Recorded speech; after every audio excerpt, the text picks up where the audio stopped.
Welcome to the Dan Casper Show podcast, your chance to catch the full show anytime, anywhere. If you missed it live on the radio, no worries. We've got you covered with all the sports talk, opinions, interviews, and conversations from the show. From the Packers to the Brewers to the biggest stories in sports and around Wisconsin, it's all right here. This is the Dan Casper Show podcast. All right, second hour kicking off right now on this Thursday morning. It is a takeover Thursday.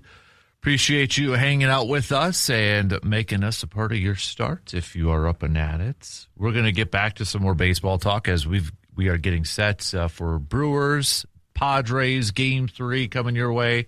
First pitch will be at 12:40 today. So coverage will begin about 35 minutes prior to the game. So we'll get back to previewing that. We got Jake Bolks coming up in a little over an hour. So if you have any outdoor-related questions, please text those on over to us at 715-830-1912 or hit us up on the video stream. Section 105, the Section 105 chat room is going on over there where Barb says, great read on Jaire. He put a lot out there on his mental health. So let's open it up let's open up this hour talking some football here as we get set for the schedule release that will be dropping later today. We might get some more leaks throughout the day, but and what's this one? Oh, okay. Never mind. That one we already got. But anyways, what do you look for when it comes to the schedule for your favorite team, whether it's the Packers, if you're a Packers fan, or you're a Bears fan, or whatever the case may be? What is it that you look at when that schedule gets dropped? It could be something as simple as figuring out what games I'm going to go to, or figuring out how late your nights are going to be because of primetime. That's me for a few of them and such. When I was younger in college, I wanted primetime games. Now I despise primetime games, but it's also a curse. It's a blessing and a curse because it usually means your team's pretty good, unless your name is the Dallas Cowboys and you're just going to get primetime games regardless. So, but in Green Bay's case, they'd probably still get some primetime games because they are the Packers, but maybe not as many. But still, it's a blessing and a curse. So, how about you, Intern Carter? When you look at when that schedule gets dropped today, what are you going to be looking for here? The first 4 games without Micah Parsons likely are going to be hard. So I'm interested to see. I doubt we'll play the Cowboys. I'm sure they'll leave that for when Parsons returns. But I'm interested to see if we play the Bears or if they kind of front load our schedule with more of the AFC opponents to where they're not rivalries until we're back to full strength. I think that'll be one of the main things, and then always when the bye week is, seeing and now I'm interested to see what the week before the Thanksgiving Eve game is. Just, is it Thursday? Is it our bye week? Like when are we playing that week? Right. Yeah. No. Those are good. I'll be honest with you. I didn't even think about the Micah Parsons effect with the first couple games or first few games of the season too. That's good. That's an important one. I think, can they weather the storm? Can they get off to a really hot start or a good start without Micah to open up the season? I think for a lot of people, bye week, where is that going to fall? Is it early? Is it late? Is it somewhat in the middle? What's the schedule like maybe after the bye? How quickly or before? Those sort of things. I think, some of the other things I look at, I already mentioned the hunting season part of it, but how many home games in the final quarter of the season? Are they going to be at Lambeau a lot, or are they going to be on the road a lot? You would imagine it's going to be, colder weather at that point. So do they have a little bit of a home field advantage? Traveling and such, the travel schedule, are they going West Coast back to back or West Coast to East Coast, that sort of thing. You look at those type of things, but obviously you look at division games, where do they fall on the schedule? For me, it's Chicago specifically, because when does Chicago come? When does Green Bay go to Chicago? I'd rather go to Chicago earlier in the season, just weather-wise.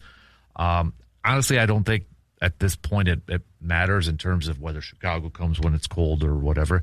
To me, going to Chicago later is more of a factor because of the wind and just the lake effect and all that, I think does have an issue with it. So, but yeah, I look at that. Obviously, you look at warm weather, dome teams when they come to Green Bay and that sort of thing. So, I mean, there's a few different things. And I know some people don't think schedule release is that big of a deal or whatever because we already know the teams. We already know whether they're home or away. But I think it's a big deal in terms of seeing where they place on that schedule because there's always going to be those stretches where we look at it today and be like, oh, that's a tough one. And it could instantly change. That's why I feel like strength of schedule talk right now is the most bogus, stupidest thing out there because it's based off of records from last year. It doesn't matter, right? I mean, okay, we get an idea that probably some teams are going to be good, but there's always going to be a few teams. Nobody had the Seattle Seahawks winning the Super Bowl this past year. Nobody had the Patriots going to the Super Bowl. So strength of schedule talk where Green Bay is like the third toughest schedule means nothing until we're like halfway through the season. And then you can say, well, who's got the easiest remaining schedule, the toughest? Because you have a better idea of who the teams are then. Yeah, and I mean, look back at last year. I mean, the Packers, the first 4 weeks of the season looked like the best team because they played the Lions and the Commanders. Mm-hmm. And look at how those teams finished. I mean, the Commanders struggled, and the Lions didn't make the playoffs. So it doesn't, like you said, it doesn't really show the strength of schedule early. You got to wait until we really see the full potential of the team. Mm-hmm.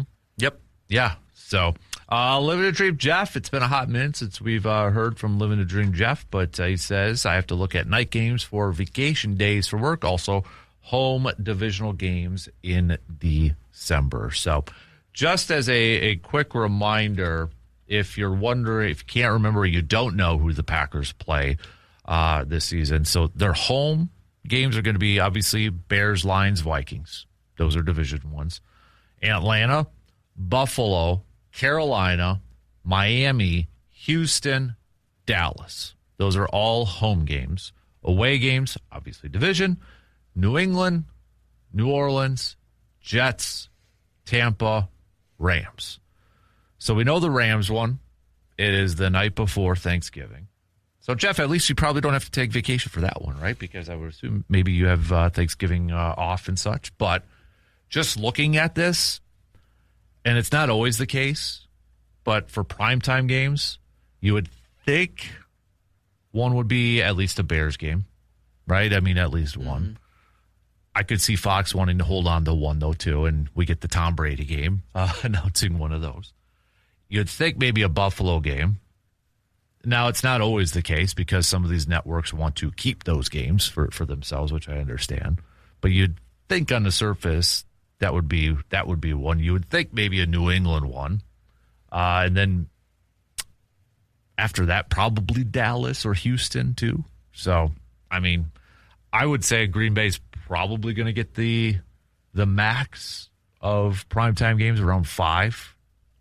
And then, of course, you got the flex scheduling after that and such. So I would say we're probably going to find out, well, we already got one, but 4 or 5 total primetime games for Green Bay this year. You know they're going to get at least one Monday night game, so prepare for that. They're at least going to get one Sunday night football game, so prepare for that.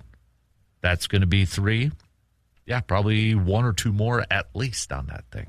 So, but outside of division teams, of the teams that are on the schedule, who do you feel, which matchup are you most intrigued about besides division games? Besides division, well, the Rams, just because I think the Rams are the best team in the NFL, and I'm interested to see how we stack up against them. And that's obviously later in the year, so we'll know a lot more about our team before then. But the Rams and the Bills, I mean, playing a Super Bowl caliber team from the AFC, kind of getting your bearings to where you are in the NFL is going to be interesting to see if you can even compete with them. And a guy like Josh Allen, So where if you were to get into the Super Bowl, if you could, again, even compete with them in the Super Bowl, I think the Patriots are going to take a step back. So I'm not necessarily interested to see that, but then always Cowboys-Packers is always fun. So. Yeah. The Bills one, I'll be honest. Okay, so the Bills part two is Jimmy Leonard's defensive coordinator, so you know what's going to happen in that game if the Bills defense just like shuts down the Packers offense. Oh, good Lord, the next day when we have to talk about that game might be unbearable. I'm just already saying that. I might have to take a day. No, I'm just kidding. But that's going to be a talking point. Hopefully it's a Thursday night. Bring it Thursday night. Or on the flip side, maybe if the Packers offense just like wipes the floor with them, then it might get a little quiet at that point. But I almost feel I want that Buffalo game early for the same reasons I was fine with the Lions game being week 1 last year.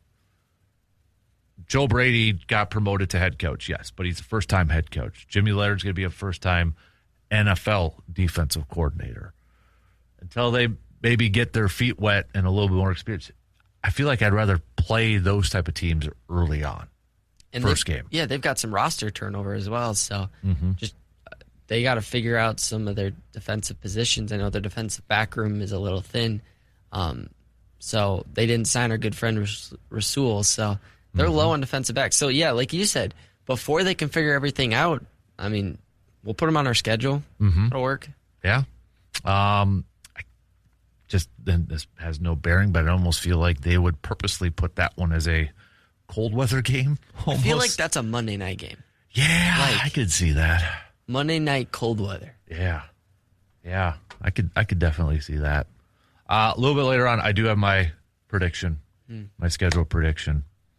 I did alter it after yesterday's game. So, hey, I could do that because whatever. I can do whatever I want. Exactly. Yeah. It's not, the whole thing's not out yet. So do whatever. But all right, let's take a quick break, and we'll tell you about a couple of players. Packers tinkering a little bit with their roster here.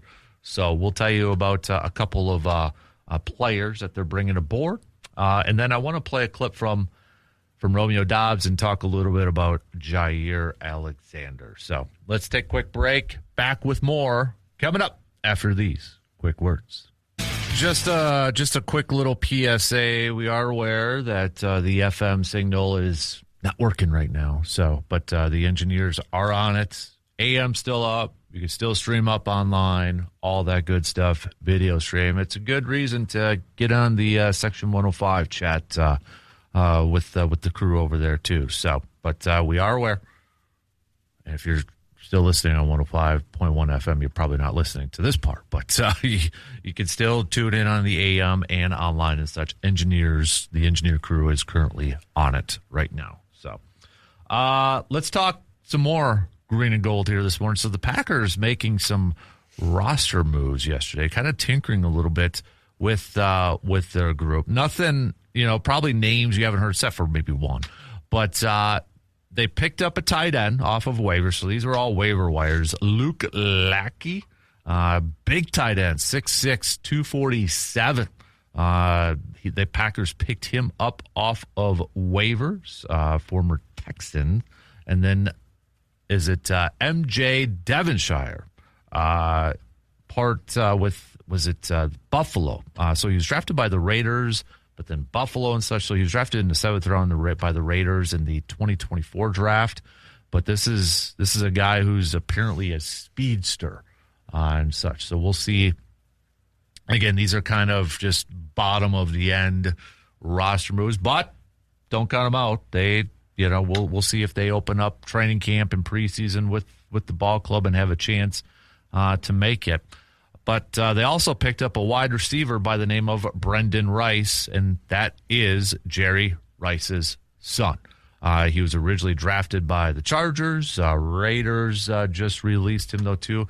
He's only played in 3 career games, and it was with the Chargers in 2024. So Packers picking him up off of waivers as well. So, again, maybe just tinkering a little bit with the with the roster. So I know Rice has the name, right? That's going to draw some intrigue and such, but let's just pump our brakes here a little bit. Not to poo-poo on Rice and that, but last couple of years, Chargers have been maybe struggling to find receivers, so the fact that maybe he couldn't crack it on there just kind of gives you – I'm just saying, not trying to be a Debbie Downer or anything like that, but, maybe Jerry Rice will be at some preseason and training camp games, so there you go. Mm-hmm. You can go down to Green Bay if he's still there, and maybe you can see the GOAT, Jerry Rice, watching his kid and such. So, but, that's – again, you're seeing a lot of teams kind of do this, right? You're seeing a lot of teams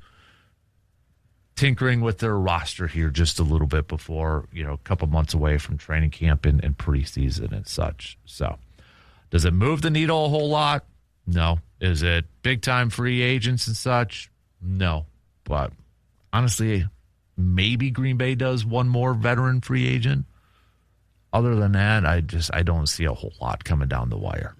I don't know about you, but yeah, I don't see it. So, speaking of wide receivers, all right, let's talk a little Romeo Doubs. So obviously he is not with Green Bay anymore, but he's with the Patriots, and as we were saying, Packers do play the Patriots, and a lot of people would kind of circle maybe that game going up against their former team.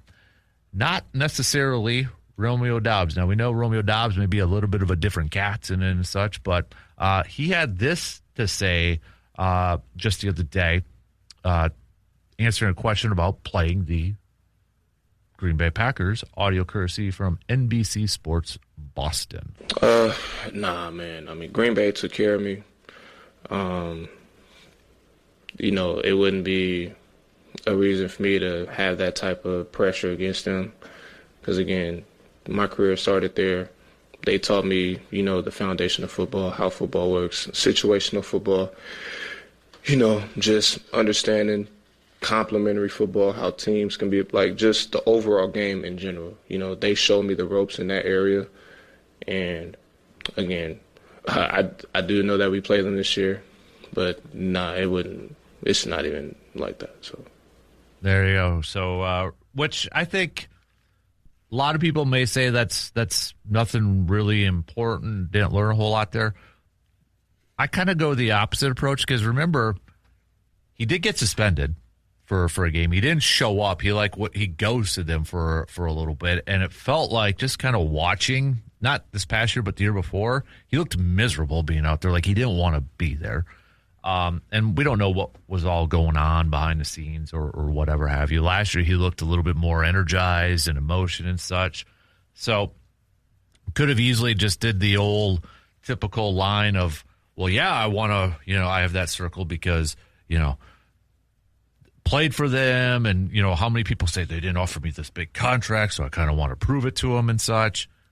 I think that's kind of a high road approach from Romeo Doubs. Yeah, and I think as a fifth-round pick, he wasn't supposed to be necessarily good. Mm-hmm. And so the Packers, pretty much made him his first contract. And he came in with an opportunity because obviously we had just traded Adams and our wide receiver room was thin, and he made the most of it. And again, when you play in a Matt LaFleur system, likely they're going to spread the ball around. And I think a little bit of his disliking of the Packers, not necessarily disliking, but I can't even come up with the word, but he was a little upset with the fact that he wasn't the number one. Mm-hmm. And he just got paid like it.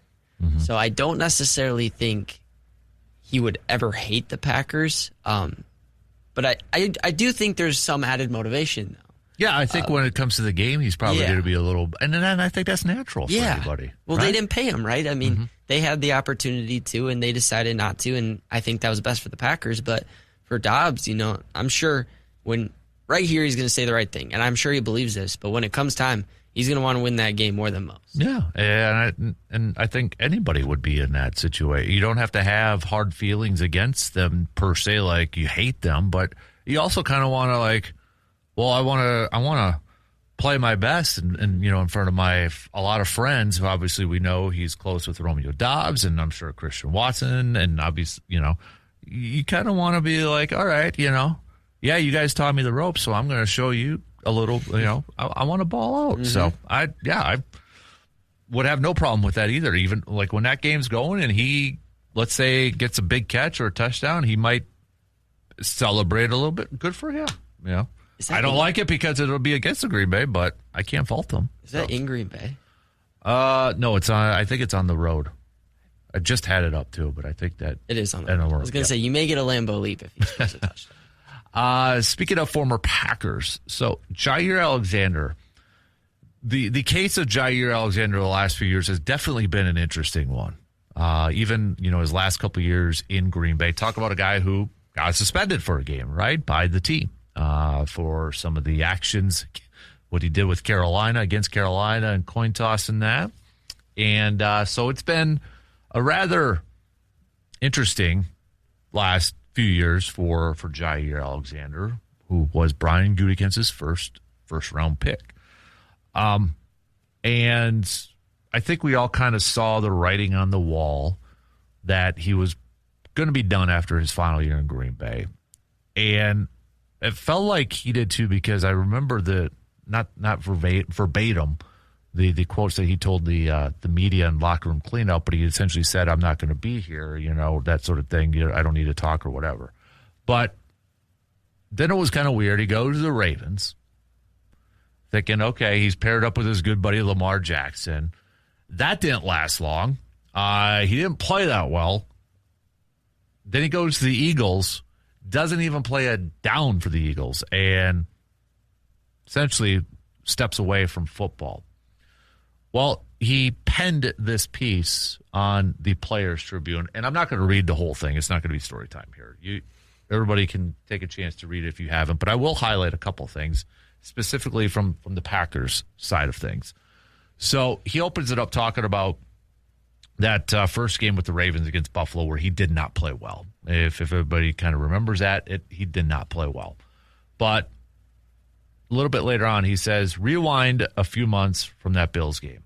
Back to earlier in 2025 when I was still a Packer. Back before they released me. To be honest with you, I knew it was over for me in Green Bay when they wouldn't get me the iPad. Which I thought was kind of an interesting timeline considering... So let me read a little bit more here, then I'll go back to that. I was coming off knee surgery on New Year's Eve and having to miss the playoff game because of that injury. So I'm in recovery mode, and a few weeks into the new year, I call up the Packers like, hey, can you guys send me over an iPad so I can start watching film and get a jump on next season?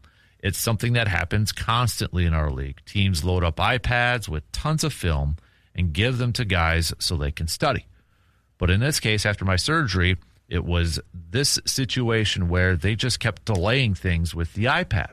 I didn't understand. I'd ask about it and be like, oh, yeah, right, the iPad. Yeah, we'll get that over to you for sure.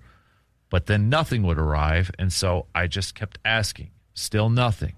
After a few weeks, I kind of got the hint, like, maybe the Packers don't really want me around anymore. Which I think the timeline's kind of interesting where that he mentions is where he said Green Bay, he got the idea Green Bay didn't want him around anymore. Yet locker room cleanout, he was telling media members, I'm not talking because I'm probably not going to be here. So, but anyways, that might be nitpicking in that. He says not long after that, they got in touch about a potential pay cut. And you know what? I understood. I was making a lot of money. I just got hurt. I had no problem with taking less money and having to prove my value again. But as we went back and forth, it just seemed like we could never get fully aligned. So now all of a sudden, I'm needing to think about maybe playing for another team, something that I never really considered in the past. I'd always thought of myself as a Packer for life, had always wanted to end my career in Green Bay. And yeah, I understand that the NFL is a business. I get that. But at the same time, just being honest here, it wasn't easy for me coming to grips with that possibility, with the idea of potentially not being a Packer anymore. After I got cut, I tried to pretend like it was no big thing. but I never really fully dealt with all the emotions I was feeling. You know what I mean? What I've realized since in working with my therapist is that me leaving Green Bay, it was almost like a marriage coming to an end.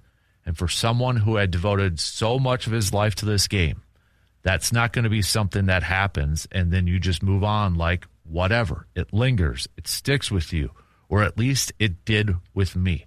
And I can tell you point blank that I absolutely blamed myself in the moments when I'd think about that divorce. So that entire offseason, as things went south between me and the Packers, I kind of just went into my own little shell. I wanted to be left alone. I felt like I'd let myself down, let the organization down, and let all Packers fans out there down. A little bit later on, too, he talks about getting ready for the Philly game. So after he went through, he was dealing with some knee stuff, recovering from knee surgery, but his knee just wasn't responding and swelling, and that really affected his play with Baltimore and such. And, you know, he kind of talks about, well, let me read this a little bit here, too. Let me just kind of get my bearings here right, too. So when you got to Philadelphia, the team they were playing was Green Bay, right? And he says, but as the game got closer, my knee kept swelling more and more. It's getting worse and worse because of all the reps. And in my head, as much as I'm trying to not think this way, it's like, here we go again. I was freaking out. I couldn't stop thinking about a potential repeat of what happened in that Bills game. But this time against my former team in my former home stadium. I mean, I know all those people, so it was even more terrifying. The team had planned for me to have my knee drained the day before the game and then to give it a go against the Packers. And I remember hearing that plan and checking my phone and seeing that it was like 7 degrees or something in Green Bay. And then just having all these thoughts swirl through my head about my knee in that weather. I went home that night before we were supposed to be flying out to Green Bay in the morning, and I didn't sleep a wink. I'm tossing and turning in bed nonstop. I'm worried and anxious and unable to stop all the negative thoughts from creeping in. I couldn't do it anymore. At like 3 or 4 a.m., I sat up in bed and texted everyone with the Eagles. It was like, I'm sorry, but I don't think I'm going to do this. I can't keep playing like this. Then a few hours later, I went down to the facility and told them all in person I was done. I remember I had this very emotional heart-to-heart talk that morning with Christian Parker, who was the Eagles' defensive backs coach at the time. I was basically crying my eyes out to him about letting even more people down. So it's a very kind of eye-opening piece here. And one of the things that really stuck out to me was, and this is kind of where it goes, where sometimes it's, for me personally, I don't like to just fully like go after a player for playing bad. You know, yes, we talk about it, we critique it, and that sort of thing. But at the same time, we're all human at that point too. And I thought one thing that really stood out to me, that Jaire talked about, was before that game against Buffalo when he was with the Ravens, he was talking to Rodney Harrison before the game. And Rodney Harrison was Sunday Night Football and such. And he said what really kind of got him was, and I don't remember this, but after that game, he said right here, and what hurt the most that night of the Bills game, honestly, believe it or not, the most heartbreaking thing for me was what Rodney Harrison said about me afterwards. He had definitely been one of my idols as a young player, someone I looked up to. And look, I get that I played terrible, obviously. But for him to basically rip me to shreds on TV after that game, that just really hurts. He wasn't wrong about how I played. He was right. But like just hearing him talk about me like that was basically I was basically the worst player in the league. It truly messed me up. It had me completely down about everything. And I think there's going to be a lot of people, too, that'll be like, well, the guy makes a lot of money, so he should be more open to that criticism and such. And you know that's going to happen. But at the same time, that's easy for us to say, right? I mean, we get to talk about it. We get to talk about these people, these human beings. We have a microphone, but we don't know what's going on. And I'll be honest, I couldn't do what they do just not from a physical talent standpoint, but to hear the constant criticism and all, it would screw up my mind, dude. Yeah, well, and cornerback's one of the hardest positions to play. Yeah. And you could tell the divorce with Green Bay wasn't good, and that was kind of obvious, and you could tell Jaire wasn't mentally okay just from Green Bay.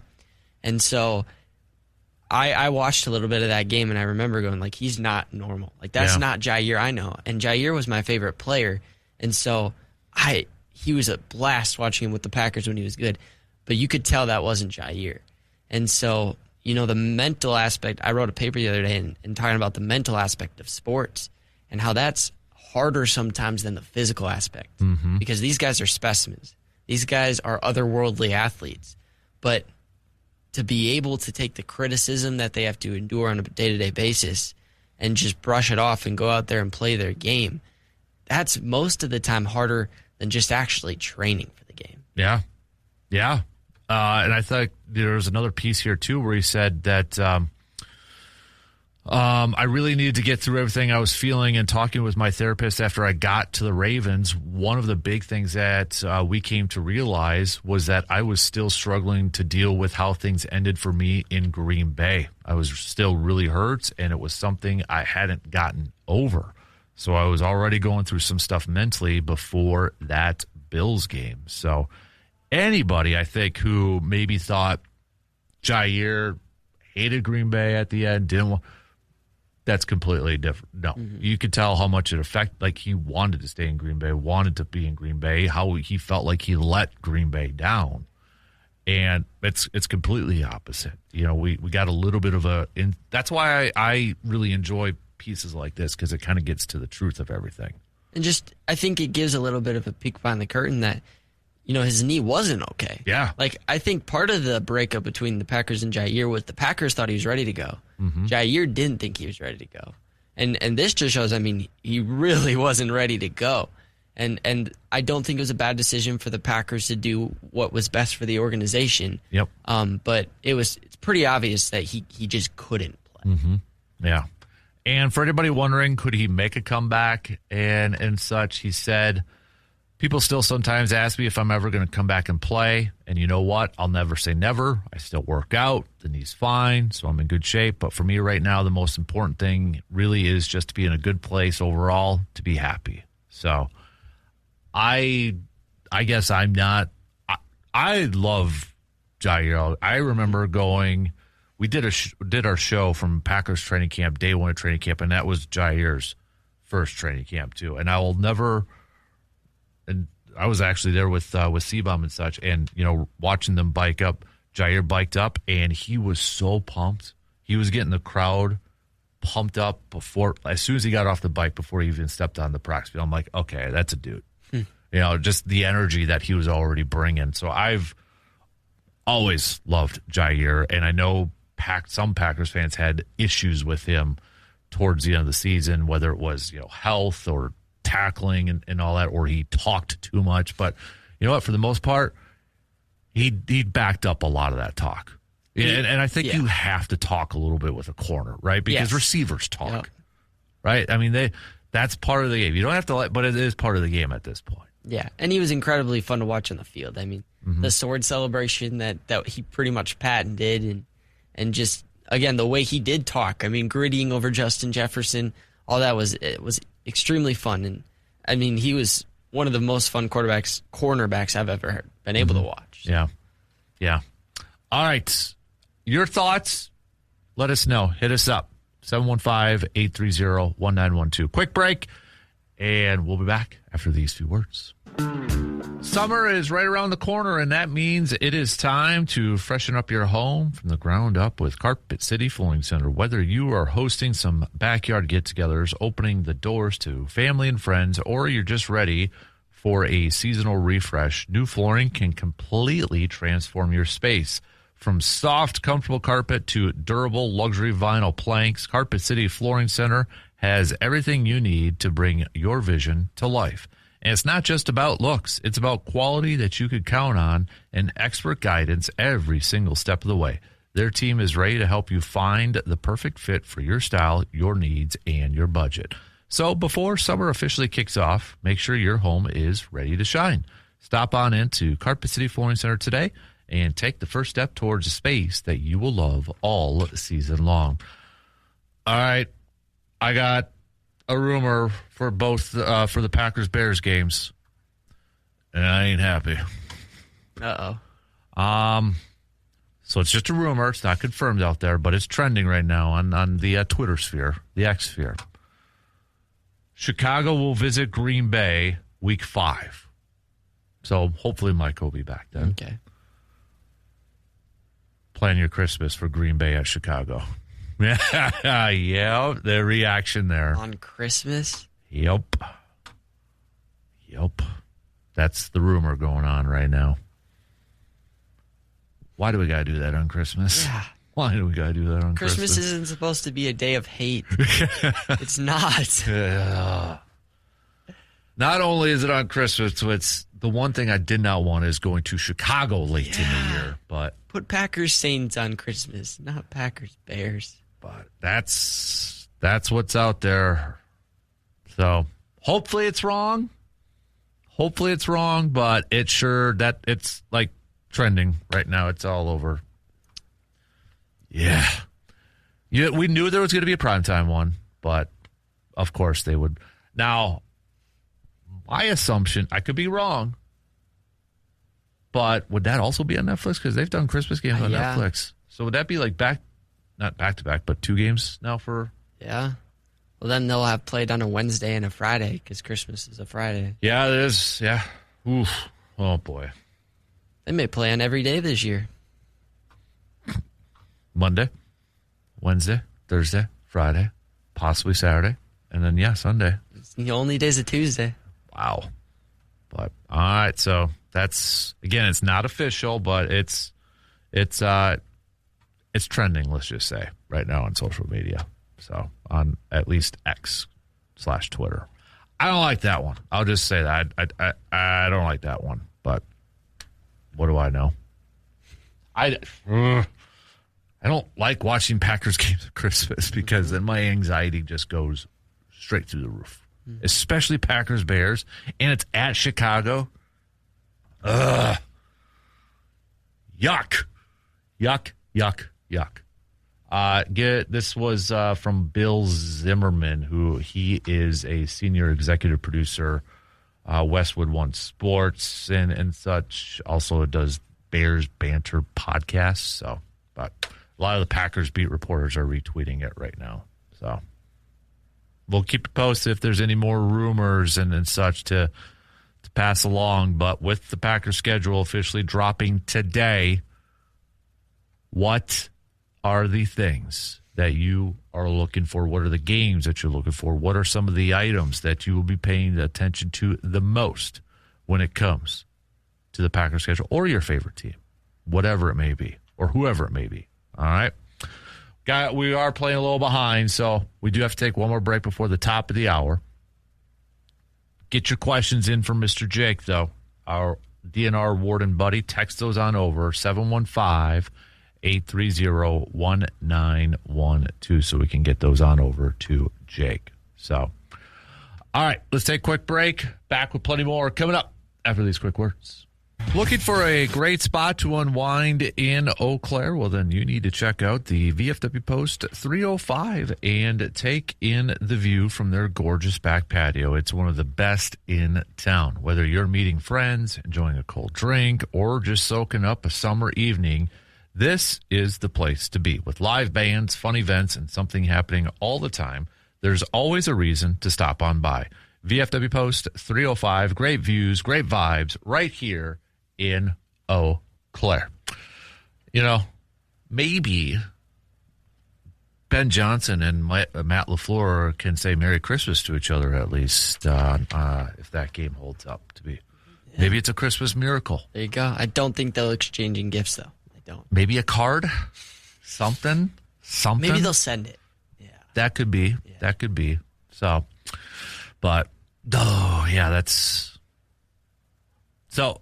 Just to kind of refresh, these are some of the rumors that I have seen. We know the one confirmed at the Rams, Week 12, Wednesday night before Thanksgiving. That's confirmed. What's practically confirmed, we just don't know away or home or away. Sounds like it's going to be the Lions, Week 18. We just don't know if it's going to be at Lambeau or if it's going to be on the road. Other rumored games that have been out there, Week 2 at the Jets. And then, so let me bring up a calendar here because if I'm reading this, so Week 2 would be at the Jets. The other one is a rumored Week 3 Thursday night game in Green Bay against Atlanta. So those are rumored. The other rumors are Week 5 hosting the Bears. Week 11 is a bye. That's rumored. And then the one that we're talking about here at Chicago on Christmas, Week 16, which is a Friday game. These are rumors. The only one that's been like confirmed, like officially official, has been that Rams Netflix game. So, but we're starting to put it all together. Let's take some predictions. And I did this the other day, but let's take your predictions if you have not had a chance to, because I have not seen anybody rumored for the opener. Who do you got for the Packers opener? First game, not home opener or anything like that, but first game. Who are you going to roll with? Who do you think it's going to be? Hit me up with the text, 715-830-1912, or you can join in on the chat room on the video stream. So we'll get to some more of your predictions and such. Have a little fun with this. But it's not Chicago because it sounds like Chicago and Carolina.